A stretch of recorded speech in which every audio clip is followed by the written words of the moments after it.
What's up, everyone? This is the Montre Black. Today we're gonna react to a death battle, Excalibur versus Raiden. Let's watch. Episode of Death Battle is sponsored by Warframe. Don't miss Warframe's highly anticipated digital event, TennoCon, on July 16th, where players and attendees will be treated to a slew of first-look reveals, including the upcoming open-world expansion, the Duviri Paradox. You can join through Twitch throughout TennoCon for highly valuable drops, including the rare Titania Prime.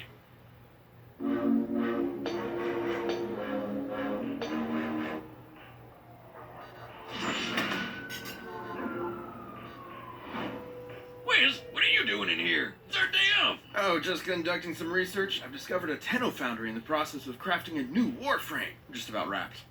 What are you doing here? Sometimes I have these horrible nightmares and I just wake up here in a cold sweat. I don't even think my car's in the parking lot. But what you're doing sounds way more interesting. So tell me, what Warframe's your favorite? Oh, a scientist doesn't play favorite. Oh, bullshit. Our job is the equivalent of banging action figures together. You've got to have a favorite. Fine, if I had to pick, I'd go with the very first Warframe ever created, the death-dealing techno-organic ninja Excalibur. You mean he's a cyborg ninja? Like Raiden from Metal Gear? What? No, they're not technically cyborgs. More like superpowered biomechanical vessels that are unlike anything I've ever seen.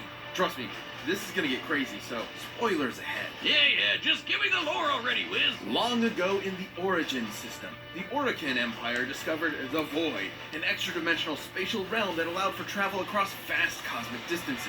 However, when they sent the first colony ship through it, the Zeramin 10-0, the Void drove all the adults on board into an insane, murderous frenzy. Ah, sounds like my first wedding reception. Okay. The children, though, absorbed the Void's energies, imbuing them with the powers they needed to defend themselves against their mad parents and survive. When the Zeramin 10-0 emerged from the Void, the children were permanently changed.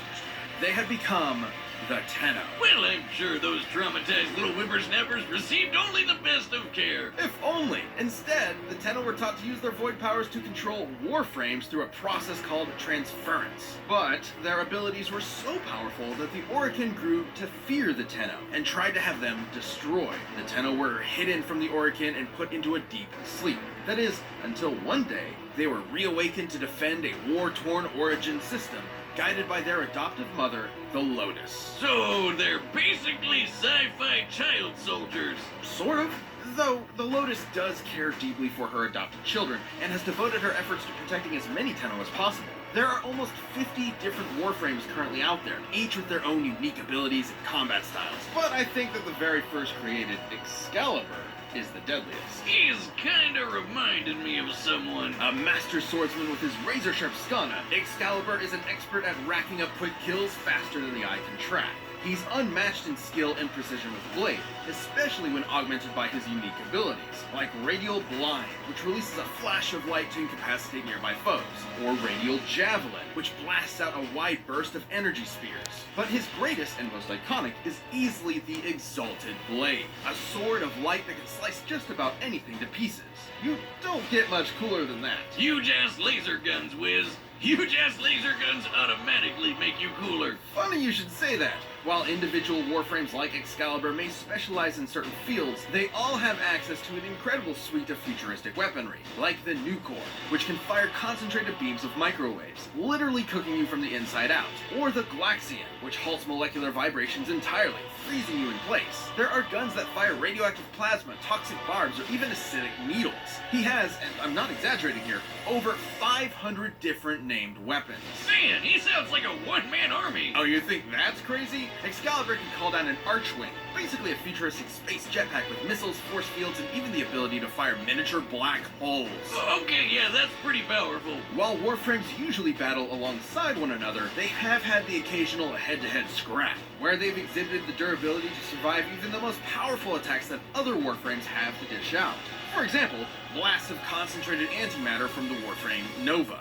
Sounds pretty unstoppable, but I think I have someone in mind that might put that to the test. Okay, do you really want to talk about Raiden? Is that what this is? Come on, Wiz. Child soldier, half robot assassin, glorious Nippon steel. It's a perfect match. Raised from childhood to be a trained killer in the war-torn streets of Liberia by the future president of the United States, Jack never knew what it meant to control his own destiny, to live his own life. The only thing he knew was how to kill, and he proved it when he accomplished one of the greatest feats in video game history, surviving the absolute mindfuck that was Metal Gear Solid 2. Legions of angry fanboys be damned. Solid Snake was yesterday's news. This was Raiden. Birthday suit and all. Too bad for him that a shadowy extra-governmental body known as the Patriots captured him and turned him into a cyborg for their own complicated purposes. Even after the Patriots' downfall, Raiden struggled to build a life that he could call his own, pulled between his sense of justice and his genuine ecstasy for war. Well, at least he's got to put his weed skills to work with the weapons he's pulled off the corpses of all the poor souls that dared mess with him. He's got Dystopia, a magnetic sigh that pulls you towards your enemy, or L'Étranger. Wow, I think you actually said that right. Which is a convertible staff/whip combination made of arms. Plus rocket launchers, claymore mines, EMP grenades, and all his stuff from MGS2. But nothing beats his high-frequency blade he inherited from Jetstream Sam, the Murasama. I have to admit, the high-frequency blades are marvels. They vibrate at such high speeds that they can destabilize the physical structures of metals on contact, greatly increasing their cutting ability. It's basically robot kryptonite, if that makes sense. Even with his original high-frequency blade, Raiden could cut through massive Metal Gears like tissue paper. And of note, those Metal Gears were not made of ordinary steel, but carbon nanotubes, one of the strongest materials known to man. The bonds between carbon atoms are incredibly strong, which means that the tensile strength of carbon nanotubes is greater than even the toughest metals, like titanium. Using the high end of potential shear strengths, slicing clean through a building-sized Metal Gear ray would require an energy equivalent to, at most, 100 kilotons of TNT. And the Murasama is red, which makes it even cuttier. How else would he have had a chance against our Lord and Savior, Senator Armstrong, and his nanomachine, son? Unlike those Beltway pansies, this hulked-out Ayn Rand can hit the ground so hard it splits lava. He was somehow a vastly more difficult boss than the stadium-sized Metal Gear Excelsis Raiden tore to shreds minutes earlier. Don't F with this, Senator. That is, unless your nickname is Jack the Ripper. Raiden spent years fighting for justice and denying who he really was inside. And it took his battles with Desperado enforcement to finally realize it. He's a killer, plain and simple, and he lives to test his skills against others. When he enters Ripper mode, any last shred of inhibition leaves his body, and his strength and skill skyrocket. And that's exactly what Armstrong saw in Raiden. Living proof of his philosophy in action. Someone who pulled themselves out of hell with nothing but their determination to survive. But Raiden did not see it that way.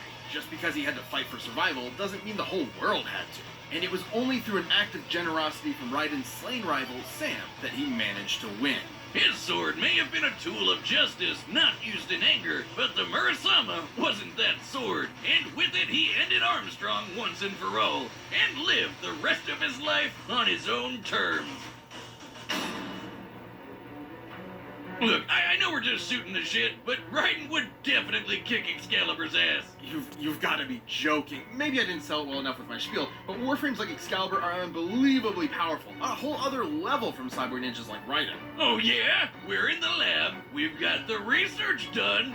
Prove it. Okay, the Murasama is impressive, sure, but Excalibur's futuristic arsenal is hundreds of years more advanced and leagues more varied. Raiden would just be overwhelmed. Excalibur may win in quantity, Wiz, but quality is what matters most. And considering his weapons are mostly made of metal, it won't be any trouble for Raiden to melt right through him with the Murasama, especially with how crazy fast he is. Raiden can run up walls and break dance with leggy, moving robots attached to his feet. He can slice bullets out of the air and even boost his reactions with blade mode, where the entire world slows down to a near stop. Well, sure, Metal Gear characters like Revolver Ocelot can shoot bolts of electricity out of the air with regular pistols, which is probably around hundreds of times faster than sound. I guess that counts as fast. Oh, please, that's nothing! Raiden can increase his perception to the point that raindrops around him aren't even moving. That might not seem as crazy at first glance, but he's also able to swing his sword dozens of times while time is almost stopped. By my calculations, that'd be about 11% the speed of light. Oh, is this happening? Is this actually happening? You want a calc off, big guy? Then let's go. Excalibur can literally block a beam of light with his sword. Judging by the distance it moved relative to how far the light beam traveled, Excalibur had to have been swinging at 9% the speed of light. Calc King dethroned. Look at me. I'm the math boy now. Look, speed is only part of the picture. Another Warframe, Atlas, was strong enough to smash apart a giant asteroid. Now, Excalibur may not be one-punching asteroids, but he's proven more than capable of wiping out entire platoons of elite soldiers. But remember, Wiz, you said it yourself. Robot kryptonite. All old Jack needs is one good swing of that Murasama, and Excalibur's getting sliced to pieces. You really think your Warframe can take on a pure-blooded killer like Raiden? Whoa, you really think your cyborg ninja can take on a ghost soldier from the future? Well, I guess we'll never know. Forever a mystery. No way to determine a winner. Are you thinking what I'm thinking? Oh yeah, I could definitely go for a beer right now. No, you idiot. Let's settle this the old-fashioned way. Oh, yeah. It's time for a death battle!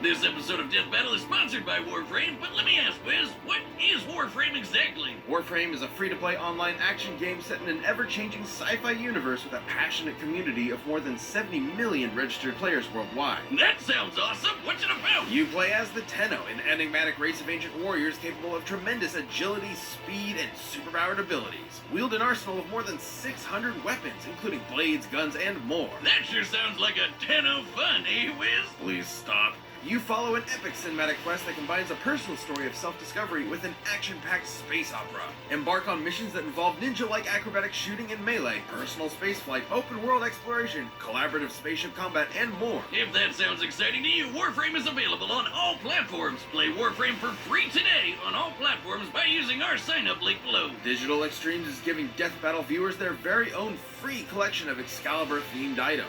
Until July 19th, go to warframe.com or visit the in-game marketplace and use promo code WFDeathBattle to redeem it. The Death Battle Excalibur item collection includes a special Excalibur helmet, deadly powerful weapons, and more. Everything you need to personalize your in-game Excalibur and unleash his lethal ninja prowess on the battlefield.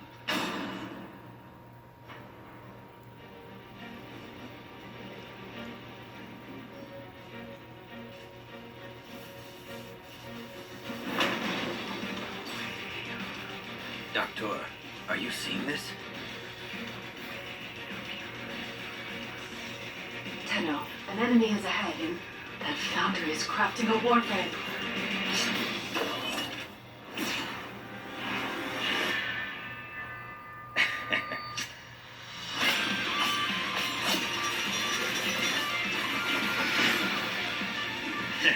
Straight to the point. Metal freaks like you usually got a monologue first.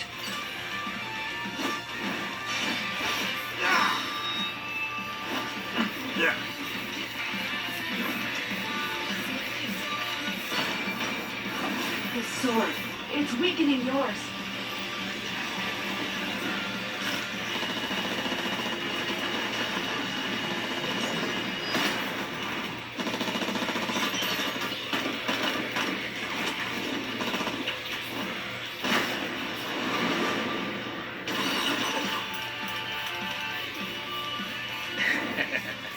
Infinite ammo.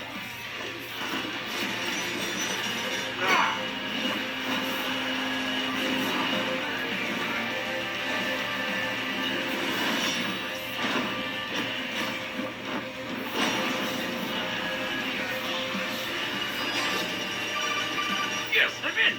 Mr. Raiden, sir, or can I call you Jack? Big fan. Who the hell? I'm busy here!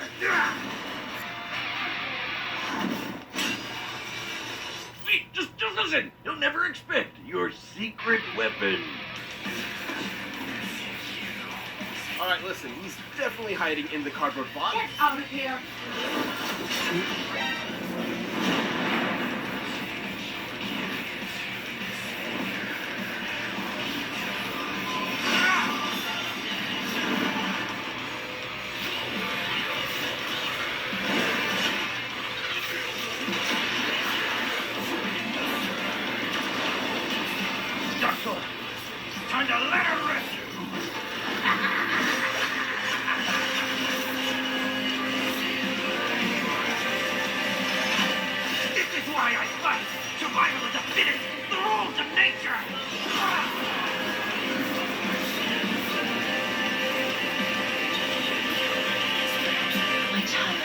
You're not done yet. I'm searching your Warframe's power systems.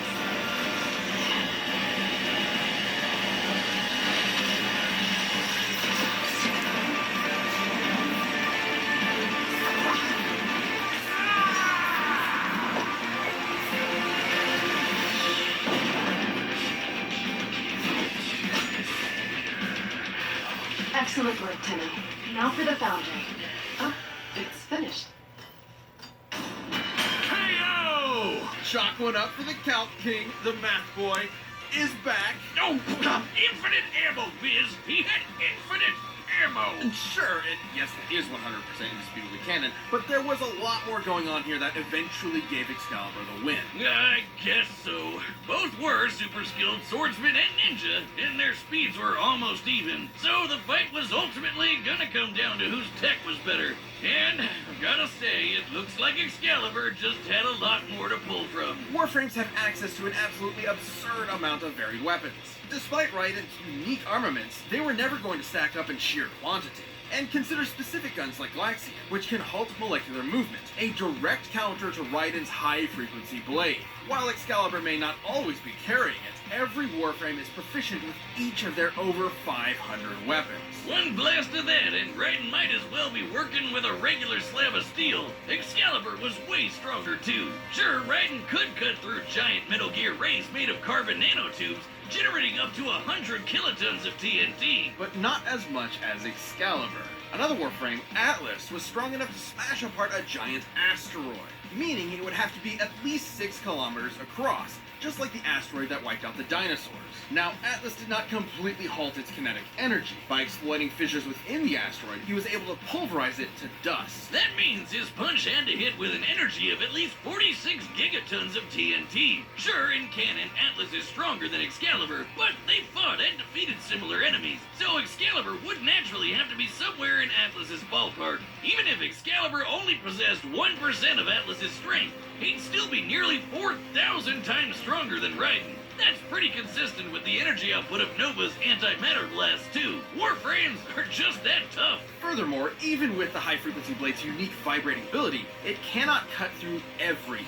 Raiden's original blade actually shattered against Armstrong's super hard skin, and required the stronger Murasama to finish the job. Against a foe vastly more durable than anyone Raiden's ever faced, it's unlikely the Murasama would score a kill in time. Even if Raiden got enough hits in to break Excalibur's shields and eventually land a fatal blow, the Tenno operator piloting would still survive unharmed. Raiden put up a valiant effort, but Excalibur's absurd arsenal, impressive durability, and raw power put an end to the silver-haired swordsman. Excalibur had the metal and the gear to make Jack R.I.P. The winner is Excalibur. Told you so. If you like the death battle, give a thumbs up. I'll see you on my next reaction. This is the Montre Black. Peace.